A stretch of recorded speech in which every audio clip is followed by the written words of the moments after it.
नमस्कार, मैं हूं अपर्णा। आप देख रहे हैं गांव के लोग। आइए चलते हैं देश दुनिया की कुछ खास खबरों की तरफ। इलाहाबाद हाई कोर्ट ने देश में ओमिक्रॉन के बढ़ते मामलों को देखते हुए प्रधानमंत्री और चुनाव आयुक्त से उत्तर प्रदेश विधानसभा चुनाव कुछ समय के लिए टालने की अपील की है। कोर्ट ने कहा कि उत्तर प्रदेश के विधानसभा चुनाव में लोगों को कोरोना की तीसरी लहर से बचाने के लिए राजनीतिक दलों को भीड़ एकत्रित करने वाली चुनावी रैलियों पर रोक लगाना चाहिए। बताते चले कि उत्तर प्रदेश में इन दिनों सभी राजनीतिक दल रैलियां आयोजित करने में जुटे हुए हैं। हाई कोर्ट ने सुझाव देते हुए राजनीतिक दलों से अपील की है कि वह चुनाव रैलियां टीवी और अखबार के जरिए करें। कानपुर के इत्र कारोबारी पीयूष जैन के घर से इनकम टैक्स को 150 करोड़ रुपए से ज्यादा की रकम मिली है। गुरुवार दोपहर को इनकम टैक्स डिपार्टमेंट की टीम ने जैन के घर पर छापा डाला। आनंदपुरी इलाके में पीयूष जैन के घर में बड़े बड़े कार्टन्स में नोट भरे मिले। इसकी कुछ तस्वीरें भी सामने आई हैं। जोबा अटपारा पश्चिम बंगाल के पश्चिम वर्धमान जिले का एक ट्राइबल गांव, जहां ज्यादातर लोग गरीब हैं, पढ़े लिखे नहीं हैं। 2 वक्त की रोटी के जुगाड़ हो जाए, इससे ज़्यादा की हालत भी नहीं है। लेकिन अब यहाँ की तस्वीर बदल गई है। ये गांव अपनी नई कहानी लिख रहा है और देश दुनिया में सुर्खियां बटोर रहा है। आपको यहाँ करीब हर घर की दीवारों पर खूबसूरत और क्रिएटिव ब्लैक बोर्ड देखने को मिलेंगे। इन पर पेंटिंग के जरिए फलों के नाम, गिनती, वर्णमाला आदि उकेरे गए हैं। यहाँ बच्चे पढ़ाई कर रहे हैं, साथ ही उनके माता पिता भी पढ़ रहे हैं। बंगाली, हिंदी के साथ अंग्रेजी भी बोलने में कोई झिझक नहीं रहा है। खास बात यह है कि बच्चे खुद ही अपने माता पिता को पढ़ा रहे हैं। ये अनोखी पहल है आसनसोल के रहने वाले दीप नारायण नायक की।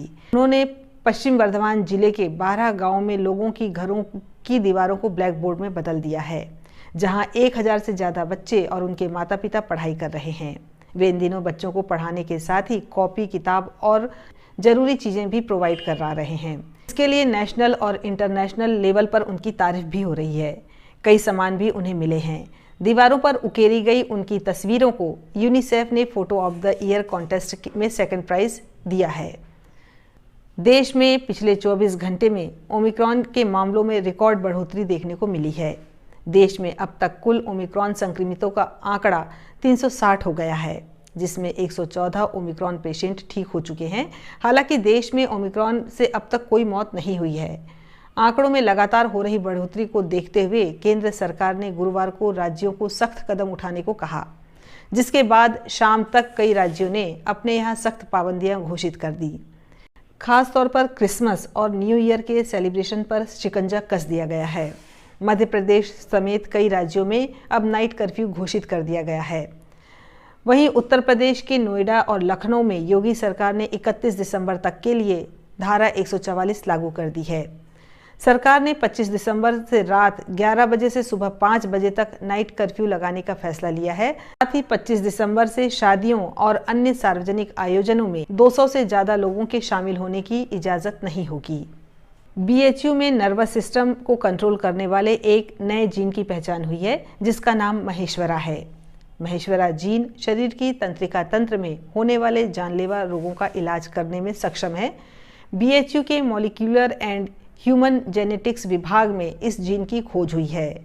इस जीन में बदलाव, कमी या अधिकता होने से ही नर्वस सिस्टम डिसऑर्डर होने लगता है। इससे होने वाले सबसे कॉमन रोग हैं पार्किंसंस और अल्जाइमर। याददाश्त कमजोर और माइक्रोसेफली रोग का शिकार हो जाता है। इसमें इंसान की सोचने समझने की शक्ति खत्म होने लगती है।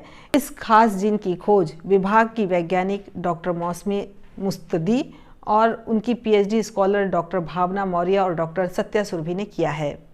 वाराणसी के करखियाओं में आयोजित पीएम मोदी की जनसभा से असंतुष्ट युवाओं ने यह बात कही। बोला, खेत खतौनी के पैसा सांड हकौनी में चला जा रहा है और सरकार कहती है कि विकास हो रहा है। वाराणसी के करखियाओं में आयोजित पीएम नरेंद्र मोदी की जनसभा से असंतुष्ट युवाओं ने ये बात कही। बोला कि पूरा खेत छुट्टा सांड और पशु चर जा रहे हैं, किसान क्या करेगा खतौनी लेकर। जनसभा खत्म होने से पहले ही कुछ नौजवान कार्यक्रम स्थल से बाहर निकलने लगे। कहा कि आज पीएम की सौगातों में हमारे लिए कुछ भी नहीं था।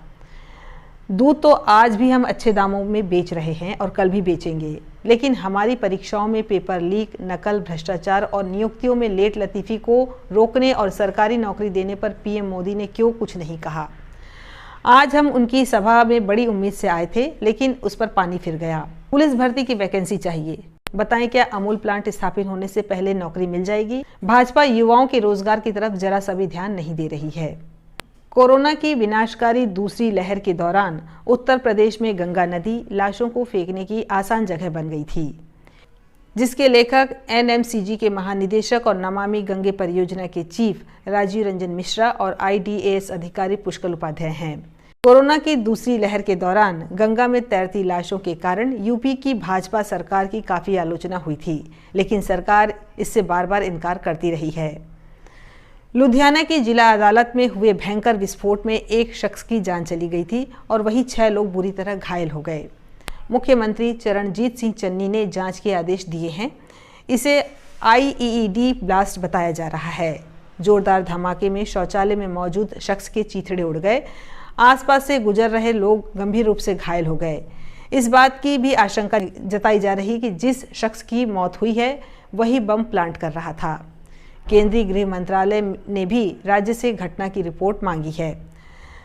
घटना के बाद पूरे राज्य में हाई अलर्ट जारी कर दिया गया है। अस्पताल में भी भर्ती एडवोकेट कुलदीप सिंह मंड और संदीप कौर घायल होने वालों में से हैं। कुलदीप सिंह कोर्ट परिसर में ही फोटोकॉपी की दुकान चलाते हैं। लड़कियों की शादी की उम्र 18 साल से बढ़ाकर 21 साल करने वाले केंद्र सरकार के विधेयक को लेकर विरोध शुरू हो गया है। हरियाणा के जिंद में गुरुवार को एक खाप पंचायत में कई खाप नेताओं ने कहा कि केंद्र को बेटियों के माता पिता को 21 की बजाय 18 साल की उम्र में ही शादी करने की अनुमति दी जानी चाहिए। हालांकि खाप नेताओं ने कोर्ट मैरिज के लिए लड़कियों की 21 साल की उम्र का समर्थन किया है। इसके पीछे उनका तर्क है कि इससे प्रेम विवाह से बचाया जा सकता है। प्रो कबड्डी लीग 2021-22 के छठे मुकाबले में पटना पायरेट्स ने 23 दिसंबर की रात हरियाणा स्टीलर्स को 42-39 से हराया। इस तरह 3 बार की चैंपियन पटना पायरेट्स ने इस सीजन में भी शानदार शुरुआत की है। हरियाणा स्टीलर्स एक बार भी PKL ट्रॉफी नहीं जीत पाई है। देश दुनिया की खबरों में आज इतना ही। नई खबरों के साथ कल हम फिर हाजिर होंगे। तब तक के लिए नमस्कार।